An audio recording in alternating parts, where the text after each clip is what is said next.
Sir Idol TJ, ako bagay may problema. Ako'y lugmok na eh. Parang lubog na ako. Ako'y nawawalan na ng pag-asa. Talagang hindi ko malaman kung anong gagawin ko. Ano gang maipapayo mo sa akin, Sir Idol TJ? Dati tayo may problema. Yun eh, kung paano mo na lang i-handle ang lahat. Oo, katulad ng sinasabi ko, sayang ang tato. Pero simple lang yan, pero malaki yung impact ng sayang ang tato. Ibig sabihin, pagkatingin mo na ikaw ay lumulubog, kakaproblema, parang tingin mo ay wala ng pag-asa, sayang ang tato. Sayang ang tato. Ay, paano ganyan, Sir Idol TJ? Eh, wala naman akong tattoo eh. Oh. Eh, gustong gusto ko nang bumitaw eh. Talagang parang wala nang pag-asa, Idol eh. Oo, magbibitaw, kailangan matibay. Sayang ang tato.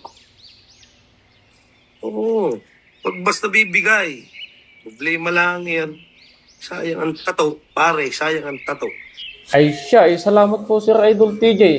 Talaga pong tatanungin ko pong malaking utang na loob po ang inyong ipinayo sa akin. Maraming salamat Idol. Baka sa banda-banda diyan ako'y makapagpatato kahit lamok lang din eh. Kahit dalawang lamok mailagay ko din eh. Ano? Salamat po Sir Idol.